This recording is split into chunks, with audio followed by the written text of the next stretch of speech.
dando por descontado que el Estado no es omnipresente en el planeta, sino que solamente ha estado presente en una parte, ¿no? Sobre todo.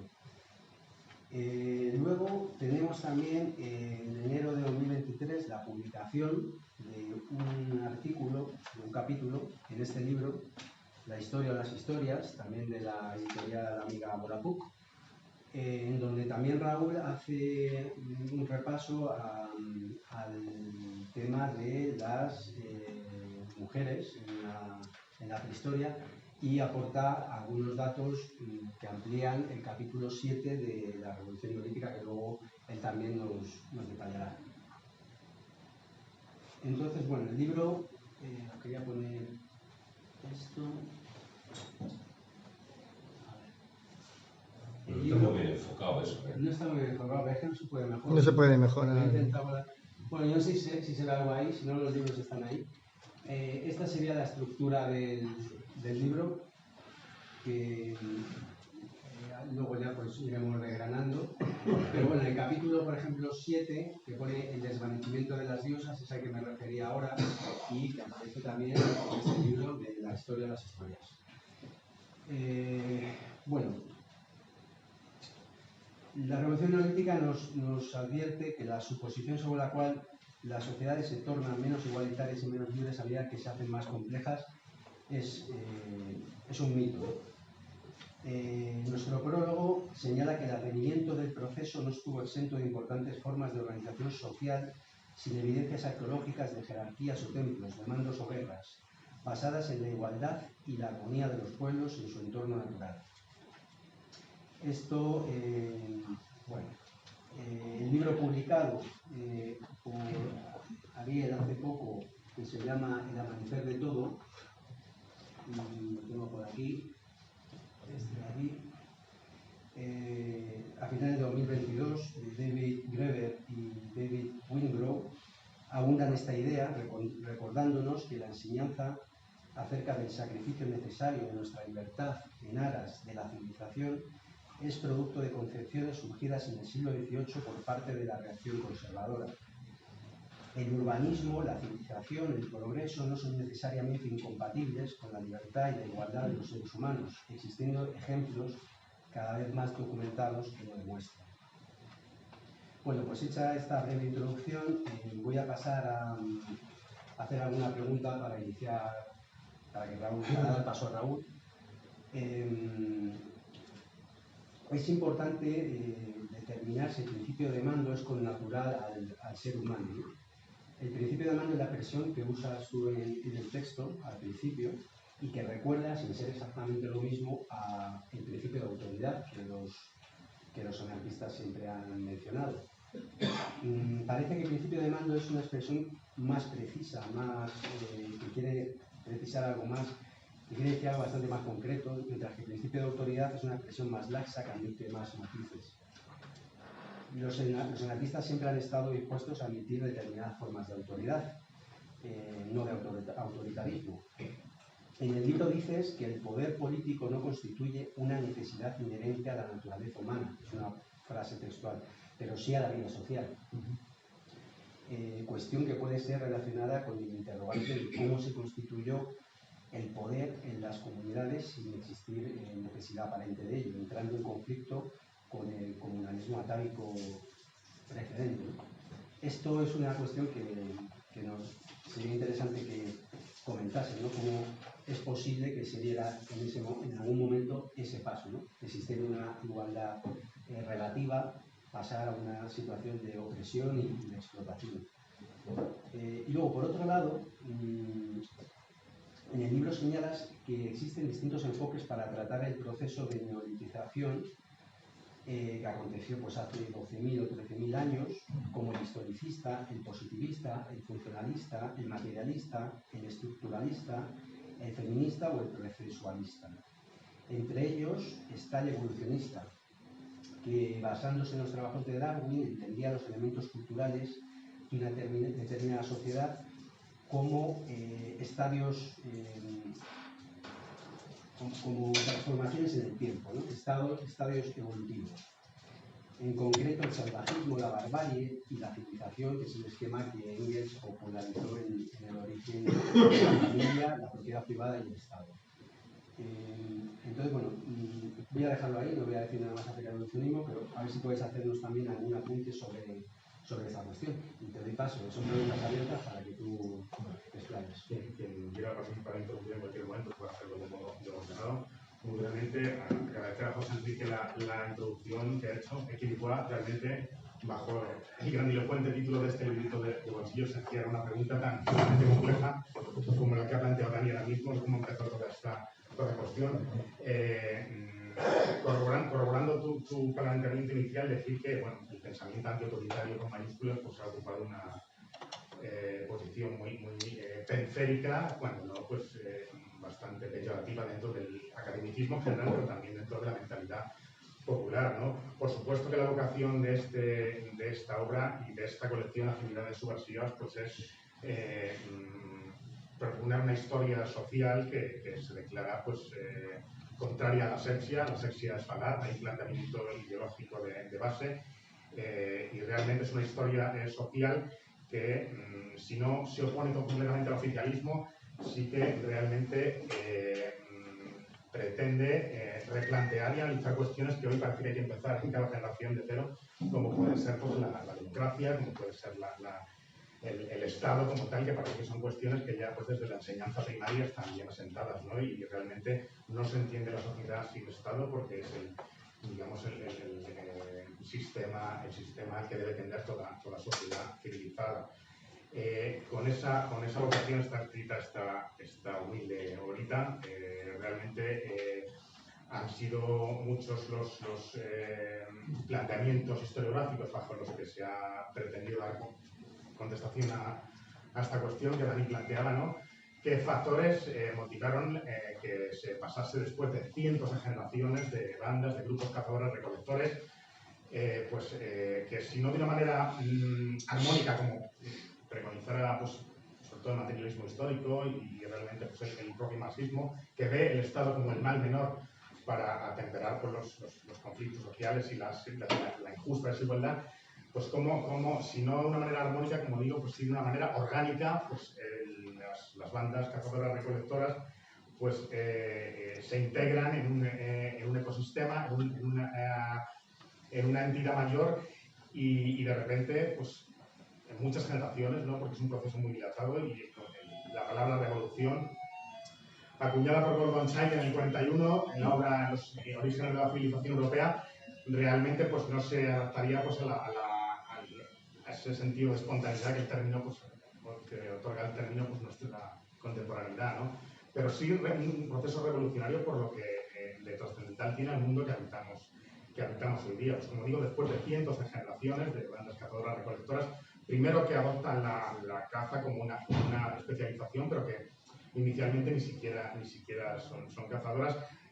Una fase recolectora no solo de plantas, no solo de tubérculos, de bayas, de raíces, sino fundamentalmente de sigles y de material pétreo con el que fabricar instrumentos y una adaptación a diferentes ecosistemas pues, que va desde la aceche de conejos hasta mamuts, ¿no? Adaptándose siempre pues, al ecosistema y muy cambiante pues, de un lugar a otro, ¿no? Pero al fin y al cabo realmente son bandas, son grupos que entre una docena y dos centenares de individuos pues, están regidos por lo que se llaman liderazgos naturales, ¿no? Comentaba Dani, pues el liderazgo no ha de ser un lugar de poder, un lugar de autoridad, sino que son liderazgos naturales que más bien se ofertan o se adquieren de cara a un compromiso para con el grupo, le hace dirigir las cacerías, le hace... Entonces, más allá de que, por supuesto, existen las contingencias humanas, ¿no? que existen hoy día, no está institucionalizado este liderazgo. Y más allá de estos liderazgos, no hay una jefatura, no hay un lugar de poder, no hay un jefe ni un rey al que el grupo deba neta obediencia, ¿no? La supervivencia es la clave y el grupo siempre se encuentra por delante de la individualidad a ese respecto. Hay una labor que es la del chamán, hechicero, labor indistintamente ocupada por una figura masculina o femenina que realmente pues, se encarga, entre otras muchísimas cosas, de conservar pues, la tradición en grupos sagrados y realmente pues, interpretar todos los fenómenos cíclicos, interpretar, digamos, y conservar toda una serie de tradiciones de la comunidad, un derecho no escrito y una serie de normativas a las que está el sujeto que ocupa esos liderazgos coyunturales, sujeto, ¿no? Dentro de esas escuelas que tú comentabas, con las que se había intentado dar explicación a este proceso, tendríamos fundamentalmente tres tipos de factores. Factores ambientales, climático-ecológicos, vinculados pues, un poco al desarrollo climático y al desarrollo geológico del propio planeta. Tendríamos factores demográficos, ¿no? más vinculados a la necesidad en ciertas zonas de adquirir o de optimizar, ¿no? La explotación agropecuaria del medio. Y en tercer lugar, y en esto sería hincapié, son factores de tipo ideológico, ¿no? Tradicionalmente la investigación arqueológica, pues este tipo de factores son pues, más dejados de lado, ¿no? Siempre explicaciones economicistas, funcionalistas se emplean o se prodigan más. Y factores de tipo pues, ideológico suelen dejarse más de lado, pero realmente se ponderan al explicar pues, los cambios en los procesos históricos. Neolítico es un término que Lubbock, dentro de esa positivista clasificación de la prehistoria que se hace en el siglo XIX, en la escuela alemana y francesa, edad de la piedra pulimentada, y realmente pues, se asocia a la sedentarización, a la producción agrícola ganadera y al nacimiento de fenómenos como el urbanismo, el posturbanismo, el comercio, realmente a la emergencia de una serie de jefaturas, ¿no? que ven legitimada su posición, adquiriendo un prestigio social que se legitima con el factor religioso, ¿no? Este factor es definitorio del proceso, puesto que la religión animista o humanista, ¿no? Que ocupa el 95% del devenir humano sobre el planeta, pues no es una religión ejercida por una casta sacerdotal a tiempo especializada, sino por una persona como yo, que es la que custodia e interpreta ya sea, mitos, ritos, tabús, letanías y una serie de ritos que realmente son decisorios para la supervivencia del grupo. Insisto, el colectivo siempre por delante de la individualidad. Esto se quiebra en un momento determinado. ¿Y por qué se quiebra? Realmente este proceso de quebrarse, esta cuestión obedece a un difusionismo, obedece a diferentes, digamos, a diferentes factores ambientales en diferentes sitios. Estas cuestiones pues todavía no han sido enteramente satisfactorias por la arqueología, queda mucho que decir y, insisto, de una manera popular pero también académica se ve de una manera muy simplista del pasado, sobre todo el pasado remoto, ¿no? También en esta obra pues, hay una cierta humilde vocación pues, de desmoronar algunos paradigmas. Por ejemplo, la arquitectura monumental solo puede ser obra de sociedades muy jerarquizadas, de jefaturas con la capacidad de planificar, diseñar, proyectar y manumitir a todo el excedente poblacional que se dedica a ese tipo de infraestructuras, ya sean rituales, culturales, hidráulicas, defensivas y descubrimientos recientes de la última década demuestran que no, que cazadores recolectores pueden erigir conjuntos megalíticos que dejan a Stonehenge por lo menos que en pañales. Por ejemplo, el tema de la navegación a vela, pues siempre el difusionismo o la escuela difusionismo la proyectó de oriente a occidente, desde el Mar Rojo hasta el occidente, hasta el Atlántico europeo, y bueno, por la interpretación de datos, ya sea pues, las cinturas parietales del Aja Alta y un abrigo gaditano del paraje de los Alcornocales, que siempre habían sido tenidas por fenicios, pues la datación radiocarbónica ha demostrado que se va pues, entre 5.300 y 6.500 años antes de la era, lo que tendríamos el ejemplo de las más antiguas embarcaciones a vela de las que hay noticia y más o menos es el esbozo de la portada del libro. Habría más ejemplos, ya sé, pues la escritura, ¿no? ¿Cuántas veces, y de hecho la obra de cabecera, la historia empieza en Sumer, ¿no? La historia empieza en Sumer porque la escritura es, digamos, la más antigua rastreada. Bien, es verdad que hay caracteres, y a ver si hay tiempo nos detenemos en eso, son desde pictogramas e ideogramas, ¿no? Digamos, desde un poco dibujar un poco las cosas, a ir a extraerlas y adquirir un código común que agrupa a diferentes comunidades. No con un fin prosaico, no con un fin, digamos, literario, sino con un fin netamente mercantil, ¿no? Entonces, desde los años 60 hay bastantes tablillas en yacimientos de los Balcanes, ya sea Karanovo, en Bulgaria, Tartaria, en Rumanía, ¿no? Donde hay pues, tablillas que nos van al 5000 y pico antes de la era, y que realmente pues, la explicación tradicional es que comerciantes sumerios las dejaron allí en un momento determinado y que la población local las utilizaba como poco menos que amuletos, ¿no? Hay muchos factores a este nivel políticos, ¿no? Porque decir que la historia empieza en Rumanía, quizá no. Y como esto podríamos detenernos en un montón de ejemplos al respecto. Entonces, desmoronar este tipo de paradigmas es un poco también la filosofía de esta obra que bueno, que no me... Por pegar un salto. Por supuesto. Vamos a ver, yo acabo de leer recientemente el libro de Sapiens. Y claro, tú estás exponiendo una cosa que confronta absolutamente con este señor. Sí. Y entonces yo quisiera, porque claro, a mí me gusta eso de que el poder teóricamente se ha construido en función de determinados intereses, yo creo que siempre intereses movidos por el interés monetario, porque eso ligado a un interés comercial, y eso es lo que ha construido todo. Pero básicamente este tío desarrolla tres cosas que a mí cuando leí el libro me dejaron loco, ¿no? Primero habla de que gracias a la evolución de la posibilidad de la comida, fuimos suficientemente inteligentes como para dejar atrás a los depredadores, ¿no? Luego habla de una segunda tesis, algo así creo recordar, que habla del propio lenguaje, que es lo que ha permitido la diversificación. Y luego, como justificación del Estado, pone unos ejemplos de una tribu en el Amazonas, en donde se había demostrado, según él, que ahí el índice de asesinatos entre miembros de la tribu era muy elevado. Y eso le da como la necesidad de justificar el Estado y la autoridad, ¿no? Entonces, más que cuestiones técnicas, yo creo que confrontar ese tipo de opiniones es lo que nos debe de llevar un poquito a esa reflexión, porque estás hablando en términos muy académicos. Y quizá a lo mejor los que estamos aquí no controlamos, estoy hablando de civilizaciones, y es verdad, pero yo creo que un poquito más acercarnos a esa realidad, ¿no? Pues es mi opinión. Pues me parece muy pertinente. Y además, ¿qué opinión te merece este señor? Porque es de ser. Me parece muy pertinente tu opinión. Lo que más me llama la atención del libro, bueno, si lo comentamos, es un poco fundamental en la cerveza.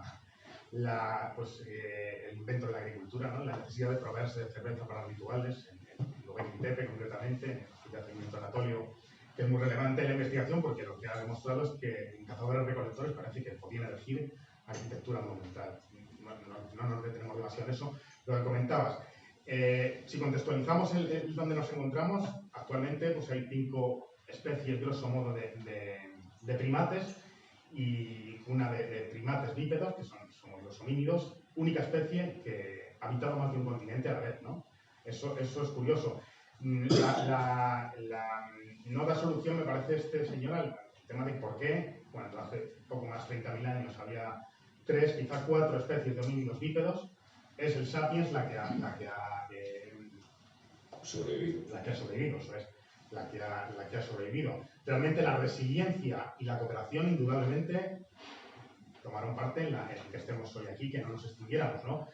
Confrontaría esto sin salirme mucho de lo que tú planteas, me parece muy interesante, pues creo que un principio filosófico libertario pues no es la autodestructiva naturaleza humana de Hobbes o de Nietzsche, ¿no? De una especie autodestructiva como se contempló en mucho tiempo, que realmente pues no, realmente es la cooperación y realmente la resiliencia en un medio cambiante del sapiens, aparentemente físicamente pues una especie no tan dotada como podría ser el neandertal o el denisovano. Estas especies parecen no solo que contaban con lenguaje, sino que también contaban con una simbología que en principio no nos lleva a pensar que el sapiens esté por encima.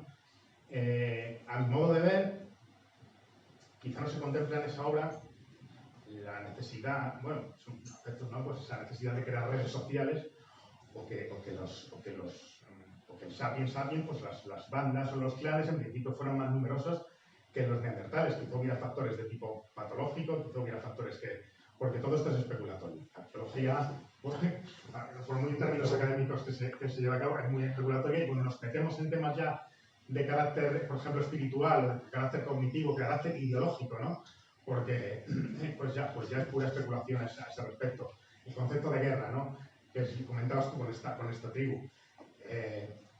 En el 2016 me parece que en el lago Turkana, en Kenia, pues se hizo un estudio, arqueólogas de la Universidad de Cambridge, creo, porque parece ser que dos grupos humanos se dieron una zumba planificada en la que hubo torturas, en la que hubo gente maniatada, en la que hubo aparentemente enclave donde no faltaban no todo era por la supervivencia, no todo era por los recursos, sino que ¿qué pasó ahí, no? Estos autores planteaban que pues hay factores ideológicos como puede ser la fusión de dos clanes, aspectos, si no emocionales, pasionales, y aspectos un poco de carácter que ya te digo, si es a veces es difícil discernir otros, estos todavía más, pero es muy posible que realmente nos estemos dejando muchas piezas del puzzle sin rellenar. Realmente, esta humilde ahorita comparada con Sapiens, a mí me parece que es un, no sé, como... No, pero si yo te lo planteo porque yo creo que son antagonistas. Sí, o sea, son antagonistas. Yo creo que me parece una locura plantear que la agricultura se inventó para construir Göbekli Tepe, pero lo cierto es que Göbekli Tepe está ahí. El cereal el trigo de Escaña, pues digamos, estudios paleogenéticos, paleoecológicos, un poco que reconstruyen esta. Parece ser que es en los primeros lugares donde se domesticó el cereal, ahí se podía almacenar, entonces la gente no tenía que moverse tanto, aún no cultivando, y no conociendo la agricultura, y no conociendo siquiera la cerámica, pues tenemos, por ejemplo, que lo he puesto antes, Châteaubriand aglomera 8 o 9.000 personas en el 9.000. Eso no puede pasar en la península ibérica o en otros lugares donde extensas franjas boscosas pues no permiten quizás observación del cereal. Ahí lo tenemos, un proturbanismo donde existe aparentemente una sociedad igualitaria, no hay edificios de mayor rango que otros, no hay murallas defensivas, se accede a la vida cotidiana en el tejado de esas estructuras rectangulares de adobe, lo cual es una gran novedad en el poblamiento, que no son circulares sino rectangulares. Se utilizan, digamos, los patios de basureros y ahí pues se encontró un edificio circular que a la vez de hacer de horno, o un horno comunal, albergaba una sobrecogedora imagen de 1,80 m, pues de una diosa esculpida en arenisca con dos leopardos y tal, ¿no? Es un yacimiento que realmente lo cambia todo, lo estudió o intervino en el arqueólogo de Bristol, Ian Hodder. Y en Hodder lo que ahí cambia, el paradigma que bombardea directamente es que el orden no sería producción, sedentarización, sino que la sedentarización puede anticiparse a la producción en determinados momentos o en determinados enclaves según el ecosistema. Si yo puedo marisquear, digamos que el entorno me lo permite, no tengo que moverme demasiado. En otros entornos hay que moverse mucho. De ahí factores como el difusionismo hace que entren en juego y a veces pues el propio evolucionismo, llevándose al plano de lo social, pues nos movemos por derroteros muy peligrosos, ¿no? Hasta qué punto se difunden o se divulgan ciertas innovaciones tecnológicas. Estamos en la península ibérica, ¿no? Parece que los fenicios trajeron el alfabeto, el que, digamos, influyeron en la cultura tibetana ibérica y cuántos libros y cuántos nos ponen ahora la erupción del estado de la civilización en la península ibérica. Pues realmente exista pues una escritura anterior a la fenicia y probablemente pues exista un urbanismo, ¿no? Y al final la civilización, una carrera entre la educación o la catástrofe, como decía H.G. Wells, realmente son conceptos muy... ¿Qué es lo que es ese concepto de progreso?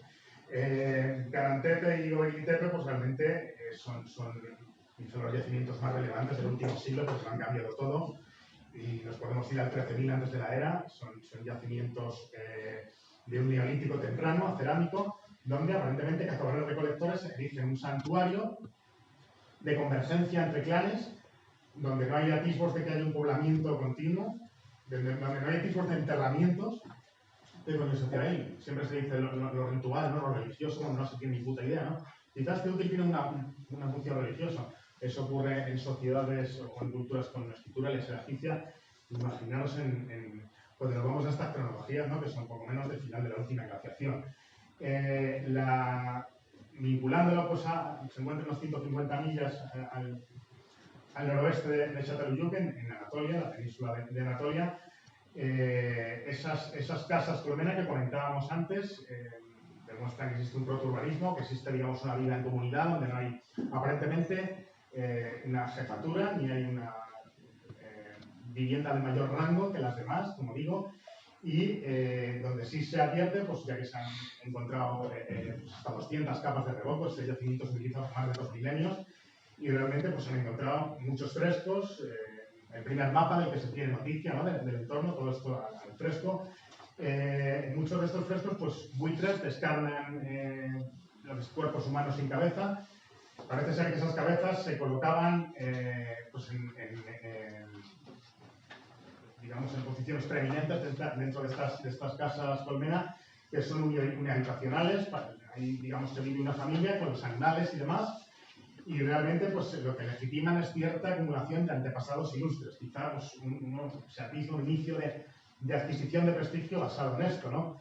Esto enlazaría porque en esos círculos de Gobekli-Tepe se han sumado media docena, pero puede haber una veintena, círculos entre 9 y 30 metros de diámetro, con la misma estructura siempre, dos monolitos centrales de unos 5 metros y medio en forma de T y una docena de telos. Una veintena de estas estructuras, como digo, entre 9 metros de diámetro y 30, con grabados zoomorfos de todo tipo, jabalíes, garzas, toros, insectos, muchas serpientes, que aquí interpreta que reptan el inframundo, etc. El lugar ya ha generado no poca literatura, se ha visto ahí el Edén, ¿no? Y demás. Pero realmente lo que parece que se hacía ahí es una convergencia entre muchos clanes, muchas tribus, algunas con un ascendente común, y que eso indica un código común que ha permitido pues, que un montón de gente esté a tiempo completo trabajando en la elección de cada círculo. Lo que digo, la explicación a esto todavía no existe, ¿no? Porque los cazadores recolectores demasiado tienen, ¿no? con supervivir, ¿no? Y realmente pues hay algún aspecto que se nos escapa a este nivel. No sé, Dani, si me estoy yendo un poco de... Muy bien, mira, si quieres pasamos al tema del patriarcado, porque, bueno, luego mucha gente va a querer hablar también, y seguimos hablando. Mira, la cuestión, vamos a empezar a atacar el tema por preguntas más o menos sencillas, pero más complejas. ¿Qué es el patriarcado? ¿Existe una relación entre la emergencia del patriarcado y la conformación de los estados y la propiedad privada? ¿En qué medida el patriarcado está relacionado con la desigualdad social? ¿Por qué razón se impuso el patriarcado con el advenimiento del neolítico? ¿Qué motivos de fondo inhibieron la sociedad matrilineal comunalista del paleolítico en favor del patriarcado? Los arqueólogos han recuperado, dices en el libro, alrededor de 500 figurillas de época paleolítica y cerca de 30.000 de momentos posteriores en Eurasia, de las cuales el 98% representan imágenes femeninas. Puede inferirse que la vida social orbitaba en torno a una cosmovisión de la mujer como engendradora de vida y garante de la continuidad de la especie en el Paleolítico. Ahora bien, las comunidades paleolíticas, sabemos, eran matrilineales. Es posible trazar una línea a través de las mujeres en función de los nacimientos. Sin embargo, no eran sociedades matriarcales, ¿no? ¿Por qué motivo? ¿Y por qué motivo la matrilinealidad no niveló la balanza en favor de la constitución del matriarcado con el advenimiento de jefaturas y estados con capacidad ejecutora? Y bueno, es por introducir el tema, pero habla de todo, que hablar de este capítulo, que es muy interesante, y si quieres puedes ya mencionarnos qué aportas en el capítulo de la historia de las historias. Disculpa, una sugerencia. Creo que es todo demasiado confuso, demasiado temática, comprimido en un tiempo escaso. Sí. Entonces, en mi opinión, deberíamos parcializar los temas, porque todo este volumen que has hablado ahora, estaríamos aquí como una semana. Vamos a definir qué es el patriarcado. Es una sugerencia, ¿eh? Y luego abrimos el debate ya. Muy pertinente. Como digo, cualquiera que quiera llevar cualquier línea, se puede, no tenemos un ordenador al respecto. Hemos tocado un poco el tema de pues, esos paradigmas, la arquitectura monumental, la semántica un poco de la revolución. Me gustaría un poco pues, mencionar que en cuanto que la mayor parte de sociedades que han habido el planeta no se organizan bajo parámetros estatales, por ello pues cada vez han necesitado de una explicación, digamos, menos natural, ¿no? el propio Estado.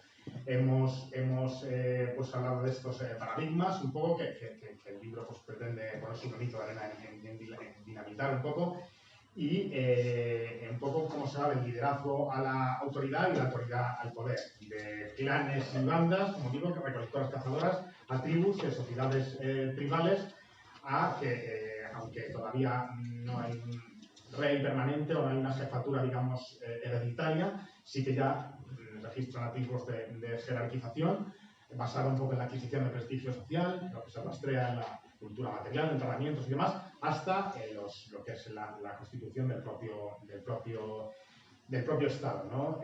Esas ciudades sumerias, Mesopotamia, del actual Irak, primero, digamos, hay una unión entre lo que es el sacerdocio o el aspecto religioso, se cambia del animismo al panteísmo. El panteísmo, donde ya hay una pues, religión, ejercen especialistas, un sacerdocio a tiempo completo, donde ya, pues, ya no se trata de que todo tiene un ánima y de que todo tiene, sino que ya no son las fuerzas naturales, sino una serie de figuras generalmente masculinas, antropomorfas, y donde ya, digamos, hay un oscurantismo de cara al resto de la comunidad, y esto pues, es muy complejo de contar y tal, pero es lo que legitima también en buena medida tendríamos una primera fase en esas ciudades-estado, que son las ciudades-templo, que es el figural, la torre de Babel bíblica, ¿no? Un poco esta historia, y luego ya las ciudades-estado, que para que exista Estado, sin atribuir un poco el término lo que la contemporaneidad desde la Revolución Francesa conlleva, sí que existe pues, una relación antagónica entre un aparato planificador y un aparato al servicio de el trabajo por cuenta ajena, por así decirlo, y una serie de colectivos no productores a los que hay que mantener, ya sea escribas, ya sea artesanos, y un guardia militar y garante pues, del cobro de impuestos con los que pues, subvencionar, entre otras cosas, infraestructuras defensivas, hidráulicas y demás. Un código común y una serie de subcomunidades sometidas a esa autoridad central. Muy grosso modo y muy todo esto, pues, pero para más o menos dejarlo esto. Entonces nos vamos con el tema del patriarcado. No soy una autoridad respecto en la materia, lo cierto es que hay muchas escuelas o muchas, digamos, modelos historiográficos al respecto. Citaría, a grosso modo, Casilda Rodríguez en Madrid. Casilda Rodríguez Bustos es la auténtica erudita en todas estas cuestiones, sí, por tener una referencia cercana en el tiempo y en el espacio. Hablar de un matriarcado en algún momento como un calco negativo del actual patriarcado es algo que está ya bastante denostado por la investigación general, pero sí que es cierto que los datos arqueológicos, la sistematización de estas investigaciones y las evidencias, ¿no? de décadas de análisis, ¿no? de yacimientos fundamentalmente paleolíticos, pues no infieren que exista en la prehistoria, el 90 y pico % del devenir humano sobre el planeta, una situación de superioridad de un sexo sobre el otro. Como tú bien decías, el 90 y tantos % de las representaciones humanas paleolíticas, el paleolítico los tendríamos, es muy convencional la división, la de Lugo, que a finales del 19, desde los primeros útiles líticos que se encuentran, 2,5 millones, hasta el 35.000 sería el paleolítico inferior, perdón, 250.000 paleolítico inferior, 250 a 35.000 paleolítico medio y 35.000 al 11.000 el paleolítico superior. Pues comienza, digamos, el Holoceno, que es una fase climática y está muy vinculada a todo este cambio revolucionario que se produce. Cientos de esculturillas talladas en arcilla, en marfil, en hueso, han sido halladas en contextos euroasiáticos, pues en Vegas del Río, en ríos rupestres, algunas son muy célebres, ¿no? Algunas de Willendorf, de Stonice, Grimaldi, la Borgoña francesa es una zona especialmente prolija en este tipo de esculturas, de hallazgos. Por otro lado, en lo que la pintura parietal se refiere, pues la figura humana es muy exigua durante toda esta fase, luego ya en el Neolítico pues sí que prolifera, y la poca figura humana pues que existe son quizá quimeras o híbridos humano-animal, chamanes quizá transformándose y demás, Pero como digo, pues estas esculturillas presentan una serie de rasgos comunes, unos exaltados atributos genitales, exagerados glúteos, caderas, vulvas, siempre la cara difusa o directamente sin cara, han sido asociadas un poco a la fertilidad, ¿no? Y una serie de rituales de fertilidad que ponderan un poco el valor del género femenino durante todo este periodo. Hablar de un matriarcado, como digo, con un calco negativo del patriarcado actual, que rige el mundo actual, pues probablemente desde inicios quizá de esta época que tratamos hoy, pues requeriría, digamos, una estructura jerárquica, social, que no existe en esta época. Hablar de matrilinealidad es pues, hablar de que la filiación solo puede fijarse por vía materna, de que es necesaria medidas exogámicas de cara pues, a que los varones jóvenes, como se comprueba arqueológicamente en una de las pocas sociedades supervivientes hoy a este respecto, salgan fuera con el alcance de la edad adulta, el rango guerrero o cazador, salgan fuera de la tribu para buscar pareja. Realmente todas estas figurillas pues, han sido interpretadas, insisto, como un culto a la diosa madre, ¿no? Y un culto a la diosa madre que se extiende hasta bien entrada en las sociedades productoras, pero que va adquiriendo, digamos, matices diferentes, ¿no? En 2017, en Renacort, en la Dordoña francesa, pues se encontró, digamos, un taller, se encontró como una docena de estas figurillas, y realmente más allá del número, porque muchas están en un contexto pues, alterado, por así decirlo, no están, digamos, no se pueden asociar otros elementos, pues sí un poco se estudió un poco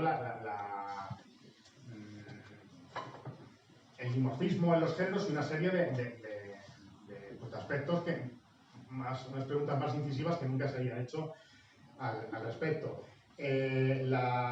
Con los inicios, los albores de la historia escrita, la llamada civilización, ¿no? Pues el matrimonio se establece como un contrato exogámico entre grupos ágrafos que pues, primero limita el acceso de los varones jóvenes a las parejas de su propio clan y asegura la dote, que es el patrimonio, ¿no? Que es lo que detenta y sustenta a la familia. Y aquí un cambio radical, del grupo o del clan a la familia.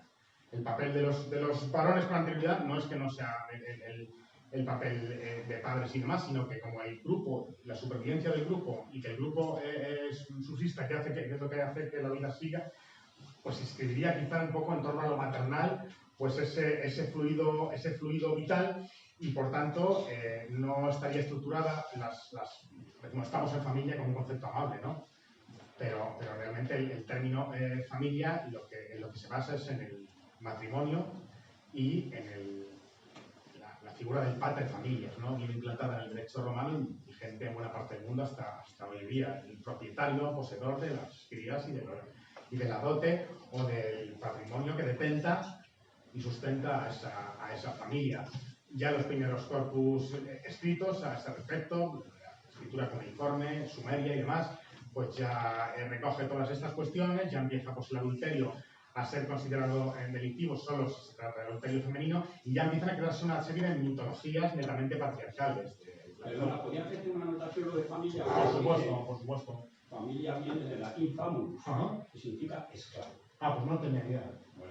Famulus es a lo mejor, en el contexto, pues muy pertinente. Se entendería mejor que el pater familia, de alguna manera, es el dueño de los esclavos, de la familia. No, simplemente eso, para que a lo mejor se entiende el concepto del origen. Son temas realmente que pues, son para condensarlos en una sola tal, pero bueno, por dejar ir apuntando cosillas un poco de lo que hemos comentado de estas cosas, ¿no? Pues todos estos corpus, toda la construcción de una mitología netamente patriarcal ya es plenamente intencionada. Pasaríamos de ese animismo chamánico al panteísmo. No es una sucesión, digamos, rigurosa, pero ese panteísmo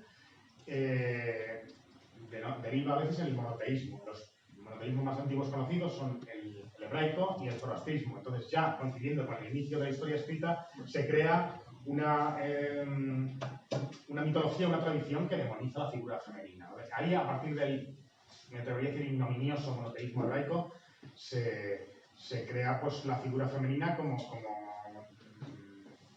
ardiente y sufriente acompañante de un principio masculino que suple, pues primero su inseguridad jurídica pues con engaño, con malicia, con todo esto pues lo corrobora, como digo, el monoteísmo hebraico y esas figuras, ¿no? Pues de Lilith del Antiguo Testamento bíblico, Eva y demás, pero podríamos seguir con una serie de figuras monstruosas, serpentiformes, ¿no? La serpiente es un símbolo neolítico asociado a la fertilidad y asociado al principio femenino, pero que comienza a demonizarse, la cultura judio-cristiana la convierte en dragón y demás, y todo eso es un proceso ya muy consciente, quizás solo porque son las hembras las portadoras de vida y las aceptadoras de vida, y ese secreto de dar la vida, pues algunas corrientes lo tomaron como como el matriarcado, pues un fenómeno de origen neolítico, es decir, el conocimiento de esas semillas que dan la vida es lo que hacía pues que mantener al género masculino quizá ignorante de esa cuestión, cuando estos son construcciones historiográficas, pero en las que se basaría pues esa supuesta mujer que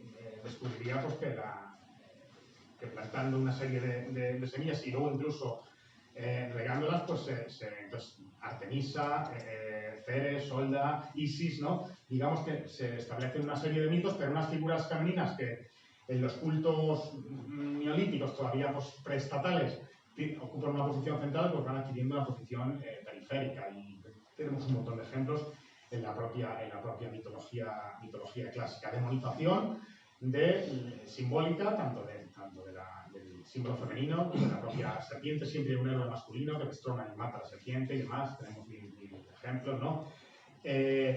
Y bueno, no sé si alguien quiere comentar algo. Así como... Daba mucho y quizá la síntesis lo que hablas de la situación femenina lo explica muy bien Robert Grace en La diosa blanca. Sí. Es La diosa blanca. La diosa blanca, que era Arabia. Sí, que es todo un juego constante de análisis de la mujer y cómo se impone luego el rollo masculino, ¿no? Sí. Bueno, lo que dice Robert Grace, y perdona, es que él lo sitúa históricamente, la invasión de los pueblos indoarios a la Grecia, y entonces se produce un cambio de la mitología. La mujer pasa a un segundo plano y todos los dioses que traen estos individuos se transforman luego lo que sería posteriormente la literatura griega, que es un proceso de muchos siglos, en el sentido de... ¿No pensáis que todo ese proceso de patriarcado se debe al miedo del hombre, al otro de la mujer, con toda la reproducción? Y eso provocó que hubo que someter a la mujer y apartarla, porque si no podía ser artífice no solo de vida, sino de construcción social, ¿no? Y eso los hombres no lo saben permitir. Y sobre todo, si hablamos de no sé cómo se diga las sociedades en aquella época, pero no sé cómo en la sociedad aquella, como la infidelidad, cómo se trataría, ¿no? Pues con la muerte. Bueno, pero eso a ver, por favor, un momentito. ¿Habéis acabado ya de hacer la exposición vuestra más o menos?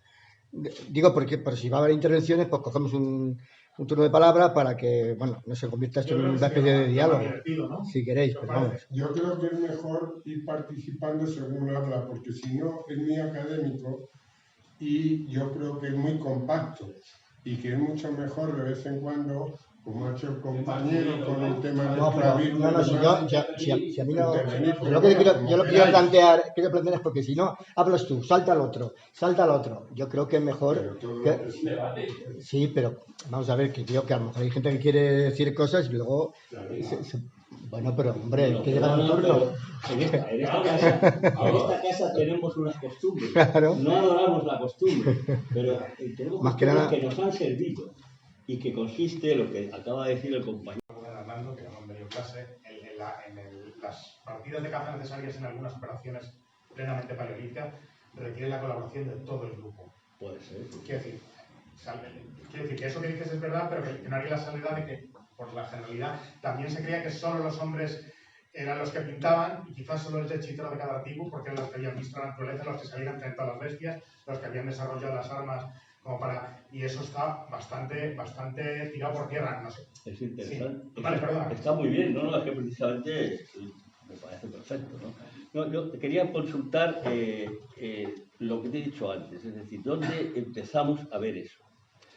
Y por otro lado, indicarte también una cosa que a mí me preocupa y que no la acabo de encontrar bien. Ya has dicho la palabra prestigio, que es importantísima, porque no solamente hay explicaciones económicas, explicaciones, como si dijéramos, en el terreno de lo macro, de las estructuras, para empezar a explicarnos el porqué de esta división, por qué la ruptura, porque podríamos decir que hay una ruptura de la sociedad igualitaria, ¿no?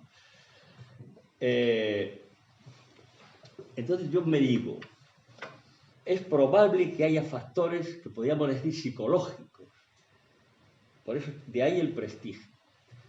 Y hay cosas sueltas, porque claro, es que hay cosas sueltas, primero porque yo desgraciadamente no he sido capaz, no he tenido capacidad de estudiar todo, ni muchísimo menos en una 10ª parte del tema, ¿no?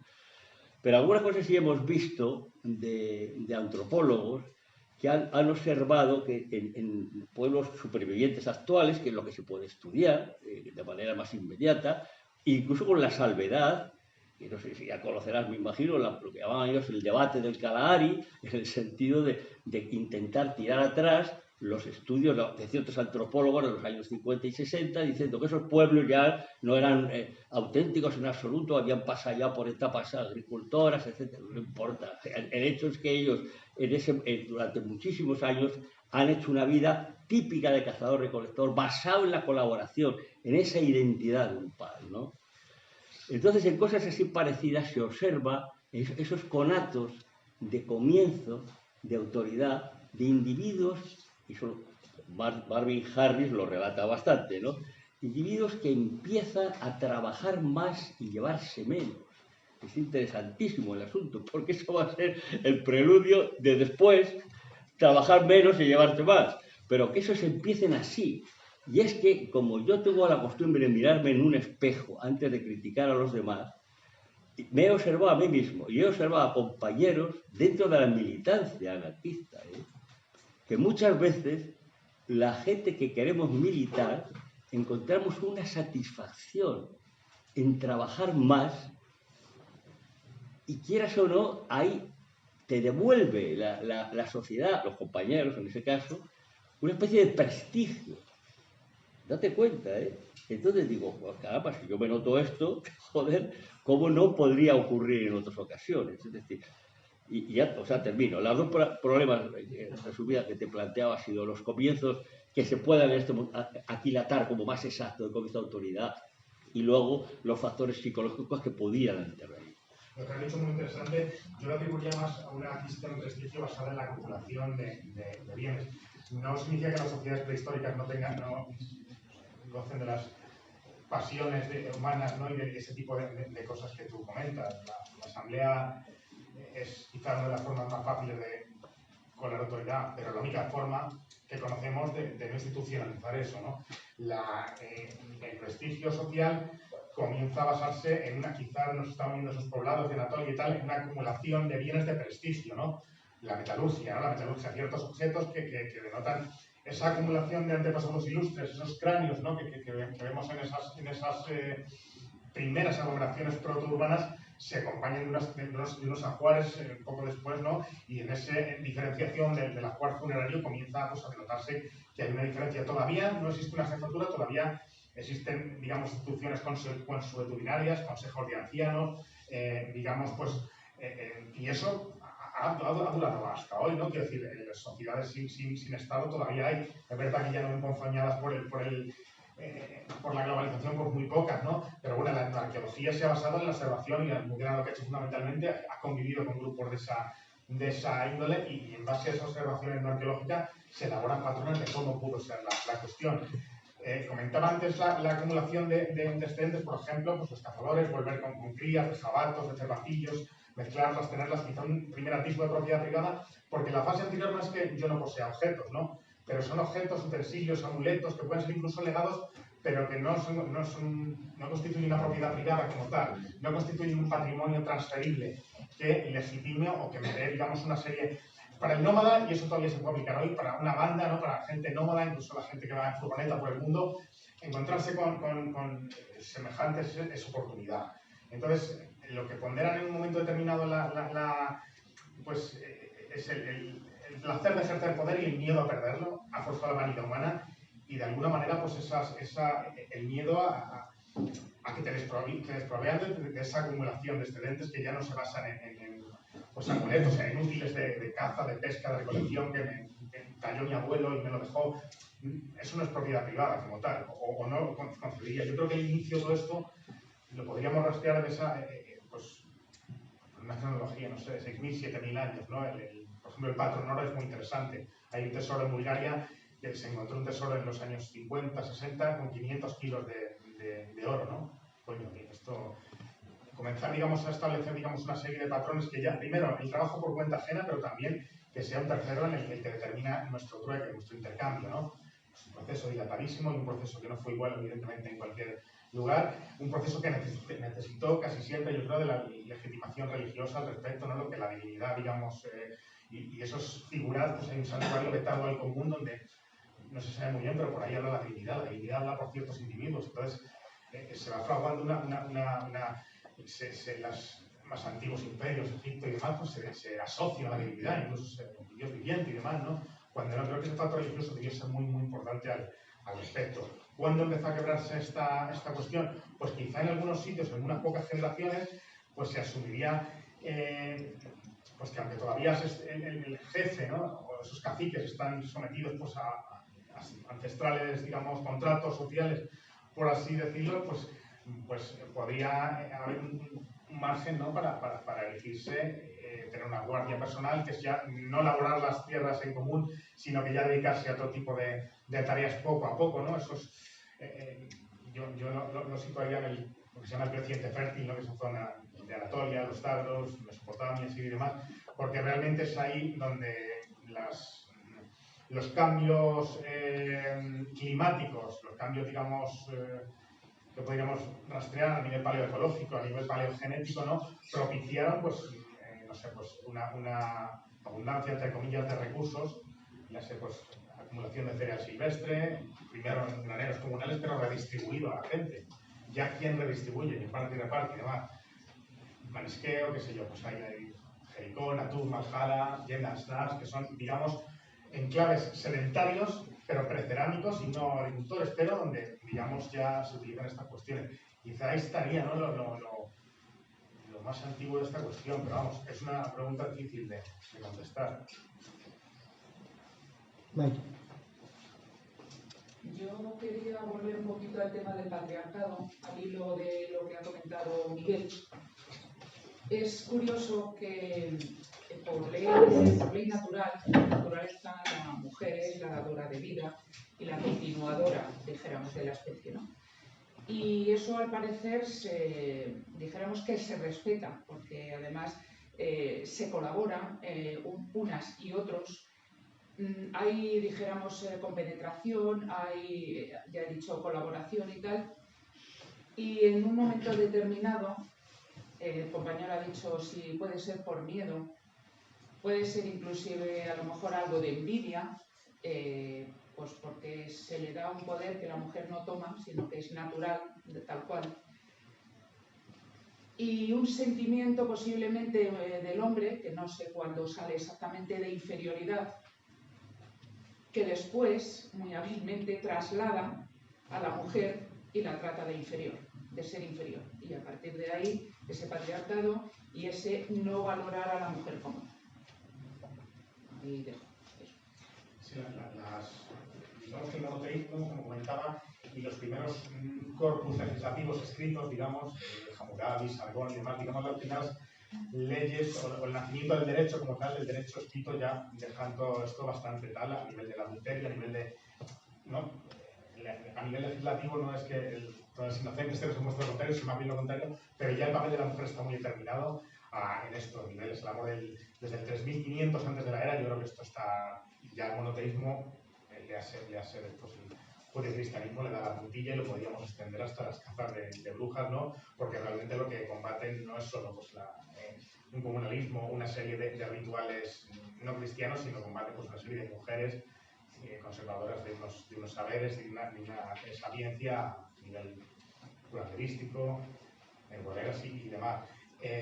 Yo no sabría qué contestarte al respecto. No diría tanto que es el varón el que en general idea todo esto, sino que de la misma manera que el cristianismo no sería lo que es sin el Imperio Romano y sin ese elemento cohesionador y aglutinador, creo que en su momento, tanto el monoteísmo hebraico, sobre todas las religiones panteístas, pero sobre todo las construcciones mitológicas, fueron netamente patriarcales desde el primer momento, pero la propia mitología griega, si evocas cuestiones como las amazonas, también son construcciones patriarcales, ¿no? O sea que hasta podríamos hacer un amplio elenco de monstruos femeninos, ¿no?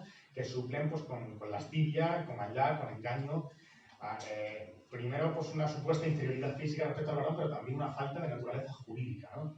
Creo que esa falta de naturaleza jurídica viene dado precisamente por la cuestión de la dote, por la cuestión del matrimonio y por la cuestión de ser las dadoras de vida, ¿no? O sea, como digo, hay planteamientos que consideran que era un secreto custodiado por mujeres, incluso planteamientos pocos, pero que confinan, digamos, en los varones, el pastoreo y demás, siendo pues y que eso se quiebre en un momento determinado, relacionado con lo que le decía el compañero, creo que decíais textualmente oleadas de pastores indoeuropeos, ¿no? que hacen... Exactamente, que desde Asia Central hay dos líneas de invasiones, una que va hacia la India, que da lugar a los cultos de la India, y otro que va hacia Irán, pasa por la meseta de Irán, atraviesa y se desembarca en lo que es ahora todo el Qatar-Joyú, todos esos territorios de Ankara, todo lo que es ahora la actual Turquía, ¿no?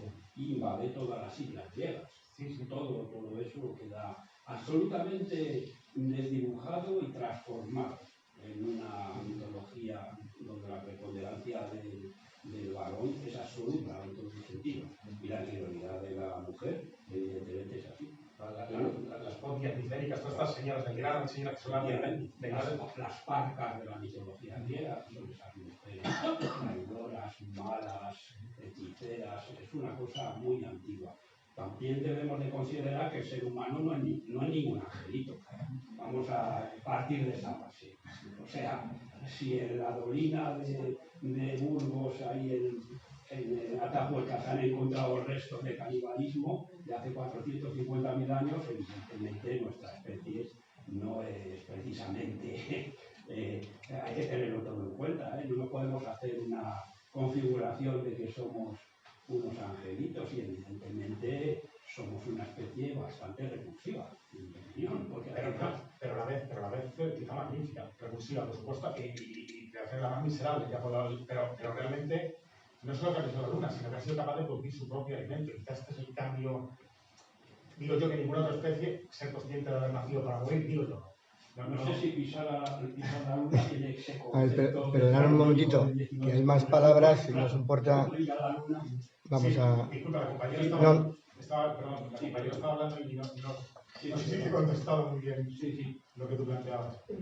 Bueno, es que efectivamente no tiene una contestación clara, porque yo es que mi pensamiento leyendo a mujeres y las ideas y tal, llego a la conclusión de que esa inferioridad es la que traslada el hombre a la mujer, pero por su propia inferioridad. Es un poco donde yo quería llegar. Sí, pero parece que tiene habilidad. Ya, Miguel, sí, sigue. Sí. A ver, Miguel. Yo lo voy a hacer políticamente. Venga. Sí, también. Estoy hablando del inicio, de cuando se establece el poder. Yo es que pienso un poco en la esencia humana, ¿no? O sea, no somos iguales, somos distintos. Hay personas más listas que otras, hay personas con unas capacidades y otros con otras. Y eso es lo que genera el liderazgo. ¿El problema cuál es? Porque la persona inteligente, la que camina o la que conduce a la tribu a conseguir las mejores piezas y de la manera de organizar esa cacería, es el que va a ser el que va a mandar. Nos guste o no nos guste. El problema es cómo manda o cómo tiene que mandar. Porque la necesidad de de ese liderazgo yo creo que es absolutamente indiscutible, incluso en nuestro medio libertario y anarquista. Los líderes han existido siempre y además son necesarios, yo diría que imprescindibles, porque son los que aglutinan. El problema es cómo se ejerce el liderazgo. Y el problema, bueno, pues tenemos un ejemplo reciente ahí en las... No está aquí, pero vamos, me voy a referir a los planteamientos políticos y sociológicos del movimiento zapatista, ¿no? Esa frase tan bonita que se dice, mandar obedeciendo. Y ese es el criterio que se tiene que establecer desde el punto de vista de la actualidad, claro. Pero no institucionalizado, disculpa. Ese liderazgo no se está institucionalizado. No, claro, en cualquier momento puede haberse alterado y el grupo no debe... Es revocable, pero tú dices, es que hay un listo o una lista en un momento determinado, la lista luego la han ganado, por las razones que sean, porque a lo mejor los periodos de embarazo se queda, como dice este hombre, al margen y tiene que dar a amamantar y por lo tanto no puede realizar determinadas gestiones y eso lo aprovecha el macho para imponer sus condiciones. Luego hay otra realidad, habláis de la religión es el miedo, se establece la religión, ¿por qué? Por el miedo a lo desconocido. Y entonces hay unos listos que elaboran toda una teoría, que tienen más conocimiento de los demás y que ese conocimiento lo utilizan para someter. Y yo creo que ese es el esquema un poco de cómo nacen las sociedades autoritarias, que hay un grupo de listos que creen que los demás son tontos. Y los demás se dejan o no han sido capaces de articular unos mecanismos para... La base de nuestra sociedad es el crimen y el asesinato, porque hay gente que no se deja y... Bueno, joder, Enrique, no. Se veo muy necrológico. Que sí, joder, claro que sí. No, yo no diría eso. Por favor, vamos a ver. No es la base, no es la base. Vamos a mirarnos al espejo. Bueno. Yo creo que esa sociedad tiene valores también interesantes, ¿no? Yo tampoco mataba a nadie. Vamos a ver que siga... Aprovechamos de los demás, del otro. Y en este caso la mujer. El otro la mujer. Sí, claro, todos. A ver, no empecemos con el diálogo, por favor, que hay palabras.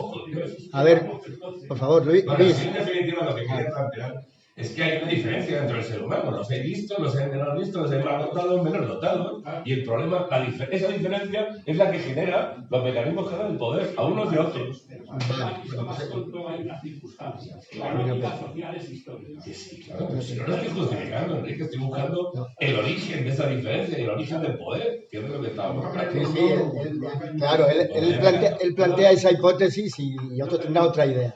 A ver, Luis. A ver, Enrique, que, bueno, y enlazo con lo que ha dicho tu otro tocayo. A mí lo que no me interesa. Se llama Raúl. Te llamas Raúl. Sí. El comienzo de un poco la autoridad. Yo leí hace muchos años La Sociedad contra el Estado, luego me he leído también el Sapien, pero ahora lo que pasa es que no tengo que dejar. Estoy leyendo el de David Gruber y los antropólogos estos libertarios, que el amanecer de todo.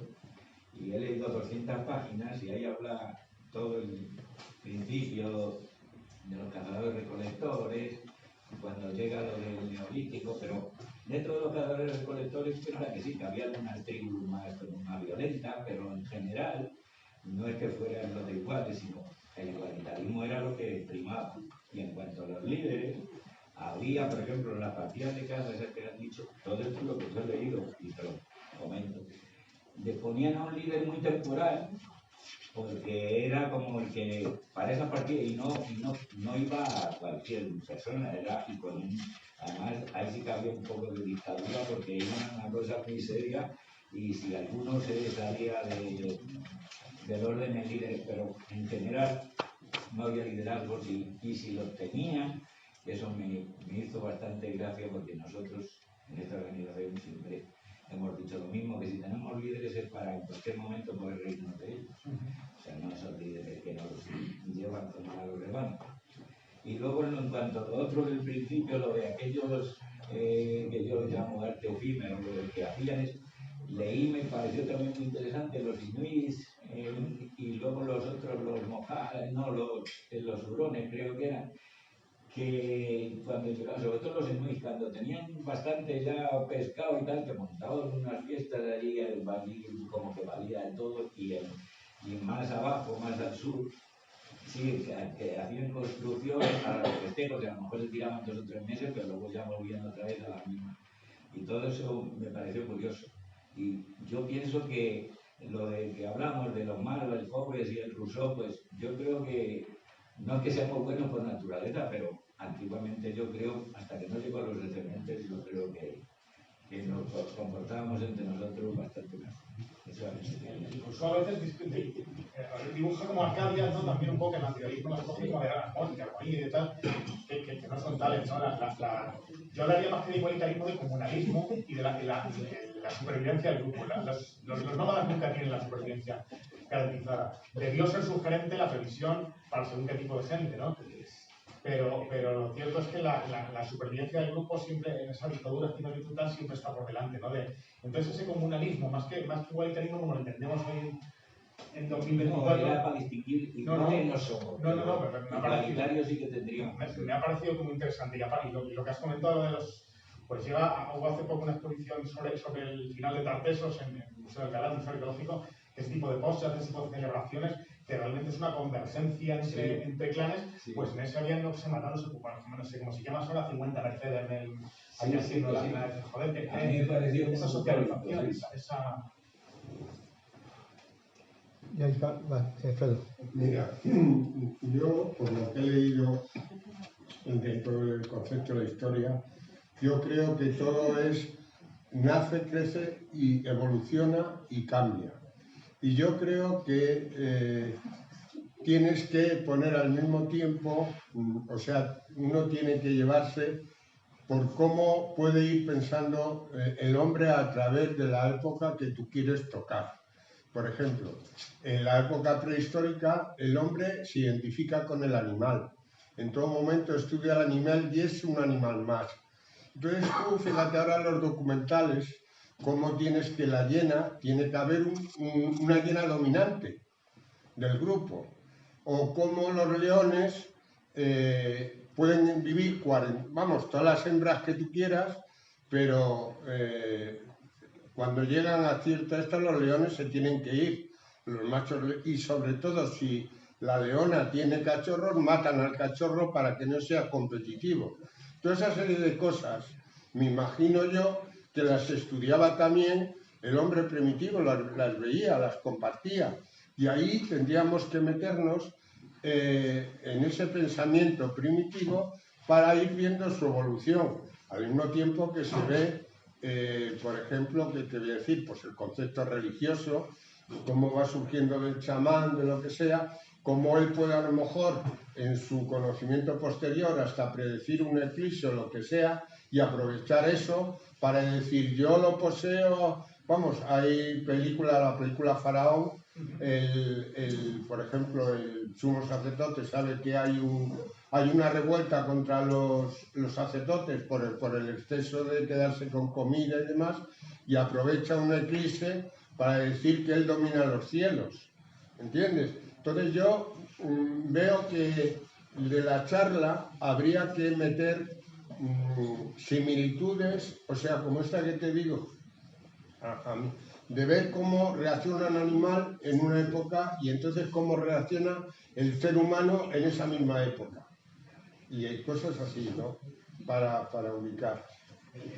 Digamos, el árbol de lo que es la movilización está sumamente complejo y además que se van metiendo digamos, cómo ha llegado a nuestra especie, que es el sapiens, el único primate bípedo actual, hasta este punto, pues nos teníamos que remontar y claro, los inicios primero del bipedismo, del lenguaje, los sacrificios que implica la postura bípeda y demás, en relación a los otros 4 grandes grupos de primates que hay en el mundo. Entonces esos aspectos son importantes porque hay, digamos, una determinada vertiente, parántropos que se especializan en dieta frugívora, otros, digamos, se van extinguiendo una serie de especies, tenemos los hemos contado, somos un animal más, nada más especial, un animal más que ha modificado el ecosistema hasta a niveles, pues todo que empieza a modificarlo en ese momento, que como bien dices antes, en ese momento, si no de una manera armónica, sí que se ve como algo orgánico, que tiene que sobrevivir. Todas esas estrategias animales son para sobrevivir y eso es algo genético, pero nosotros desde que nacemos irrumpe el aspecto cultural. Y desde ese aspecto, por ejemplo, hay que ver una diferencia. En general, el hombre es más agresivo que la mujer. en general. Yo no digo de que como seres humanos pueda haber, pero la mujer o como puede llegar a acuerdos, el hombre es más agresivo, más esto, y lo ves también en los animales, en los mismos documentales. Y ahí hay un juego de, por ejemplo, del sentido del patriarcado que decía, por ejemplo, la compañera. Por otra parte, la constitución del hombre en fortaleza es más fuerte en general también que la mujer, lo cual no quiere decir que haya mujeres con una potencialidad enorme y tal, pero normalmente hay una diferenciación de sexos en cuanto a fuerza. Entonces yo creo que toda esa serie de actitudes es las que van a pasar en un momento dado de lo que es unas sociedades más igualitarias, que lo que se busca es el bien común, a unas sociedades en donde empiezan a aparecer posiciones dominantes y se va a valorar la fuerza, se va a valorar toda esta serie de cosas, y ahí es donde empieza a disminuir, a mi forma de entender, el poder de la mujer, porque al principio, por ejemplo, en la película En busca del fuego, cuando hace el acto sexual, la Sapiens con el Neandertal, es alucinante, porque el tío no es capaz de entender hasta más tarde de varias relaciones de lo que valora a la mujer y valora el conocimiento y tal, y ahí es donde ves la actitud de evolución entre un supuestamente, bueno, que ahí te lo lleva... Pero es un neandertal, se supone que ella es una sapiens, ¿no? O sea, sí, pero... Yo pienso que es una diferencia étnica y no, perdona, yo creo que no es una diferencia tanto. El dimorfismo sexual, el sapiens es el menor de todos los primates. Quiero decir, que yo creo que es a nivel étnico, en lo que te refieres de fuerza física o de actitudes, tendríamos que situar en diferentes lugares del mundo, pero desde Kalahari hasta Europa septentrional, hasta los Andes, ¿no? Quiero decir, una mujer polaca o con un andino, quiero decir, yo lo enfocaría así. A nivel de lo que comentabas al principio, perdón que un poco la magia popular, digamos, no tiene nada que ver con el ilusionismo y ha prevalecido, digamos, en la vida cotidiana durante antes de ayer, como quien dice, ¿no? Entonces, esa magia popular o esa serie de cuestiones religiosas han ocupado la inmensa desarrollo, ¿no? del ser. Con magia popular, pues me refiero a la observación de los ciclos, a una serie de rituales de cara a garantizar esa supervivencia, un poco que comentaba él, o sea, y también tendría magia como engaño. No, que asociamos magia a ilusionismo, pero realmente como la magia popular, yo creo que esos factores culturales influyen mucho en la diferenciación del animal, ¿no? Porque un niño desde que nace, desde el momento de su mismo nacimiento, empieza a ser imbuido de una cultura que empieza a haber disminuido su instinto, que nunca desaparece. Hay un instinto, somos animales y no hay que sentirse más especiales de los que tengamos alma y los gatos no. Pero lo cierto es que yo creo que esos factores determinan lo que somos y determinan desde los roles sexuales, aunque esto sería un gran debate, que seguramente no sea el momento ni el lugar, ¿no? Pero de todas maneras, perdona, eso es una película. No, bueno, pero lo que comenta de la... Yo lo pongo como ejemplo, ¿no? Sí, pero es que no tienes una variedad. Te lo digo. El tío hace esa película y se monta esa escena. Sí, pero un poco iba a decir que ella es una sapiens y él es un neandertal, luego entonces ella le enseña pues como el aspecto del amor, ¿no? Claro, la sapiens es lista y el otro es tonto del culo. No tiene ninguna idea.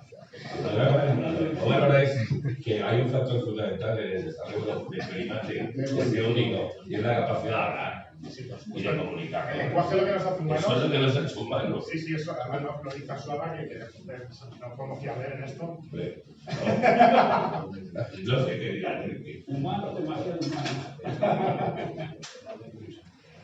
Bueno, chicos, y perdona, es que hablamos de cosas de lo que no tenemos ni idea. O sea, uno más otro, tío. Esto es lo que yo, ¿Quién tengo que saber?